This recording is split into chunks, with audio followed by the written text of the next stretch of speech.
की सासू माँ नंदा जी उठकर अपने कमरे से बाहर आ गई। बाहर आते ही सबसे पहले अपनी बहू मेघा को ढूंढने लगी। मेघा उस समय रसोई में सबके लिए चाय बना रही थी। नंदा जी भी उसके पास रसोई में पहुंच गई और उसे देखकर मन ही मन सोचने लगी, इनका बढ़िया है, एक तरफ कपड़े धुलते रहेंगे और दूसरी तरफ दूसरा काम करने में लग गई। एक हम थे जो एक टाइम पर एक ही काम कर पाते थे, हाथों से रगड़ रगड़ के कपड़े धोते थे।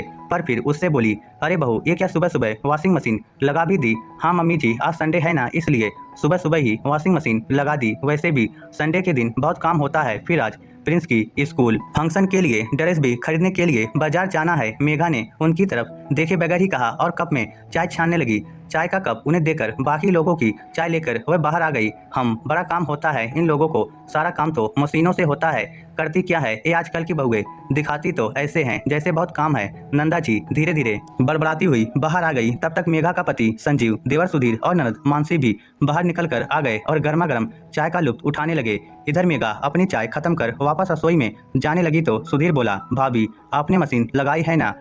अपनी चाय खत्म कर वापस रसोई में जाने लगी तो सुधीर बोला, भाभी आपने मशीन लगाई है ना? मेरे भी कुछ कपड़े हैं, वो भी मशीन में डाल देना। हाँ भाभी मेरे भी कुछ कपड़े हैं, उन्हें भी मशीन में डाल देना। मानसी ने भी कहा, पर अब तो पहनने वाले कपड़े धुल चुके हैं, अब तो बेडशीट और पिलो कवर यही सब धुल रहे हैं, अब कैसे कपड़े डाल सकती हूँ? अगर तुम्हें कपड़े धुलवाने थे तो कल रात को ही मुझे दे देते, मैंने पूछा तो था तुम लोगों से, पर तुमने तो मना कर दिया। मेघा ने कहा, अरे तो कौन सा तुम्हें हाथ से कपड़े धोना है, डाल दो कपड़े मशीन में। संजीव ने बीच में ही कहा, अरे ऐसे कैसे, इसमें भी टाइम लगता है, मेरे पास और भी काम है। मेघा ने कहा, अरे तो कितनी देर लगती है, बस पानी ही तो बदलना है, सारा काम मशीन खुद कर रही है, फिर भी इसको जोर आ रहा है इन दो लोगों के कपड़े धोने में। हमने अकेले जितना काम किया है इतना ये अकेले कर ले तो अच्छे से आटे दाल का भाव पता चल जाता। नंदा जी बीच में ही बोली। सुनकर मेघा कुछ कहने को हुई तो संजीव बीच में ही बोला, अब मम्मी कमाने वाला इंसान तो कमा कर ही दे सकता है ना, सारी सुविधाएं जुटा रखी है, फिर भी काम करने में इन्हें जोर आए तो करे क्या, कुछ करना वरना तो है नहीं, पर एहसान ऐसे जताती है जैसे सारा काम यही करती है। संजीव की बात सुनकर मेघा ने कहा, संजीव जॉब तो मैं भी करती हूँ ना? अरे तो क्या मेहनत वाली जॉब है तुम्हारी, टीचर ही तो हो, सुबह जाती हो 3 बजे तक घर लौट आती हो, उसके बाद तो आराम ही आराम। संजीव ने कहा तो उसकी बात सुनकर मेघा को बहुत गुस्सा आया, लेकिन बोलती क्या, सारा परिवार ही एक तरफ खड़ा हुआ था। आखिर थक हार कर उसने कह ही दिया, अब मुझे कपड़े निकाल कर दे दोगे तो मैं कपड़े धो दूंगी। भाभी अभी थोड़ा रुक कर निकाल देंगे, पहले कुछ अच्छा सा नाश्ता तैयार करो, संडे है तो कुछ बढ़िया ही होना चाहिए। मानसी मोबाइल में आंखें गड़ाए हुए बोली, हाँ भाभी कुछ चटपटा मसालेदार बनाना, हम थोड़ी देर में कपड़े निकाल देंगे। सुधीर भी अपने मोबाइल में आंखें गड़ाए हुए बोला, यहाँ घर में आग लगाकर मुझे सुबह सुबह इतनी बातें सुनवाकर खुद मोबाइल में आंखें गड़ाए बैठे हैं। मेघा मन ही मन बोली और रसोई में आ गई। इधर नाश्ते की तैयारी करते समय बीच में जाकर वह मशीन में से बाकी कपड़े भी निकाल कर सुखा कर आ गई, पर सुधीर और मानसी ने अपने कपड़े निकाल कर नहीं रखे। 1-2 बार उसने उनको बोला भी, लेकिन दोनों ने सुना ही नहीं। उल्टा नंदा जी चिढ़ गई कि अब इनके पीछे ही पड़ गई है, सप्ताह भर तो ये लोग भाग दौड़ करते ही रहते हैं, अब संडे के दिन चैन से बैठे हुए तुझे दुखदाई हो रहे हैं। मैं भी तो दौड़ भाग करती हूँ, पर मैं किसी को नजर नहीं आती। सोचते हुए मेघा ने कहा, पर मम्मी जी जो काम अभी साथ के साथ चल रहा है वो अभी हो जाएगा, बार बार मशीन थोड़ी ना लगेगी। मेघा ने समझाना चाहा, तो तुझे कपड़े धोने हैं क्या, कपड़े तो मशीन धोएगी, फिर क्यों पीछे पड़ी है? नंदा जी जवाब दिया तो मेघा अपना सा मुंह लेकर वापस रसोई में आ गई।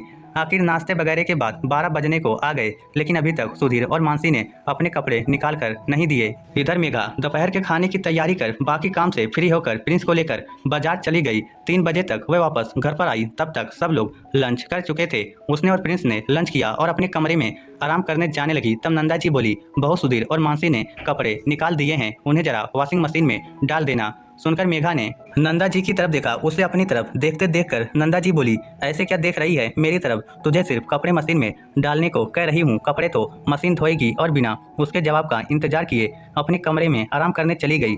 सुनकर मेघा को बहुत गुस्सा आ रहा था, इंसान हूँ या मशीन, मैं थकती नहीं हूँ क्या? हर बार का एक ही राग लगा रखा है, कपड़े मशीन धोती है, कपड़े मशीन धोती है, तो चलो आज तो कपड़े मशीन ही धोएगी। सोचते हुए मेघा अंदर गई और मशीन में पानी भरकर सर्फ डालकर कपड़े उसमें डाल आई और आकर अपने कमरे में आराम करने लगी। दूसरे दिन सुबह सुबह जब सब लोग अपने अपने कमरे में तैयार हो रहे थे, तब मेघा रसोई में अपना टिफिन पैक कर रही थी। उस समय सुधीर ने मेघा को आवाज दी, भाभी कल मैंने आपको एक शर्ट दिया था धोने के लिए, वह शर्ट कहाँ रखा आपने, दिख ही नहीं रहा है। तभी मानसी की भी आवाज आई, हाँ भाभी, मेरी ड्रेस भी नहीं मिल रही है, आज उसी को पहनकर मुझे कॉलेज जाना था। मेघा ने कोई जवाब ही नहीं दिया। तब मानसी पैर पटकती हुई बाहर आई और बोली, भाभी मैं आपसे पूछ रही हूँ, कल जो ड्रेस मैंने धोने को दिया था वह कहाँ है? तब तक सुधीर भी बाहर आ गया।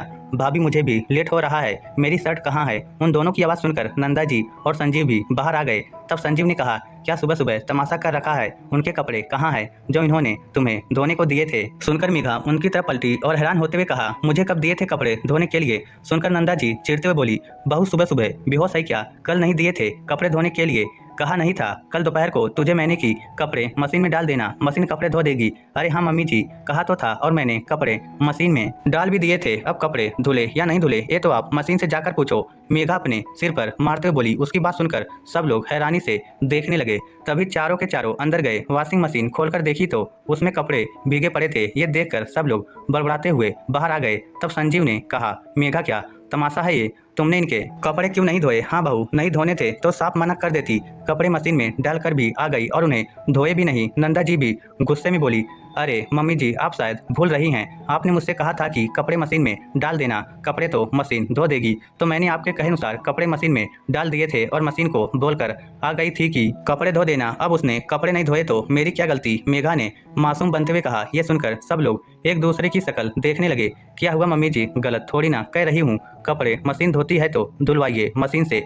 माना कि आपके समय में आपने बहुत काम किया है, क्योंकि उस समय इतना मशीन से काम नहीं होता था, पर उस समय अधिकतर औरतें सिर्फ घर का काम करती थी, लेकिन मैं जॉब भी करती हूँ, साथ ही साथ बाजार का भी सारा काम मुझे ही करना पड़ता है। और क्या कहा था संजीव, आपने सारी सुविधाएं जुटा रखी है फिर भी काम करते जोर आता है। माना कि मशीन काम करती है लेकिन उन्हें संचालित तो इंसान ही करता है और उसमें भी वक्त लगता है। इस घर में सब लोग काम करते हैं, बस मैं अकेली कामचोर नजर आती हूँ। तो ठीक है, अब से मैं कुछ नहीं कर रही हूँ, अपनी मशीनों से आप काम करवा लीजिए, कहकर मेघा टिफिन लेकर स्कूल रवाना होने लगी। फिर पलटकर बोली, और हाँ एक बार आप लोग कहकर देखिए मशीन से, शायद आपकी बात सुन ले।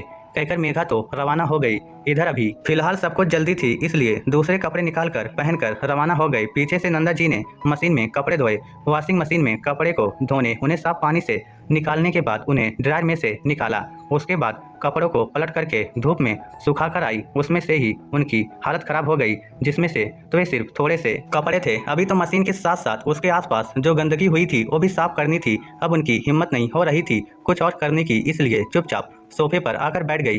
खैर मेघा जब स्कूल से आई तो उसने सारी सफाई कर दी। तो अब नंदा जी को समझ में आ गया कि मशीन अपने आप कपड़े नहीं धोती, बल्कि उससे कपड़े धुलवाना पड़ता है और उसमें वक्त और मेहनत दोनों लगती है। उस दिन के बाद उन्होंने दोबारा मेघा से इस तरह से बात नहीं की, बल्कि सुधीर और मानसी को कह दिया कि मेघा कपड़े धो रही हो तो टाइम से उसे कपड़े निकाल कर दे दे, अन्यथा वो जब भी फ्री हो तब अपने कपड़े खुद वॉशिंग मशीन में धो ले। इस स्टोरी को लेकर आपकी क्या राय है नीचे कमेंट करके हमें जरूर बताइएगा। धन्यवाद।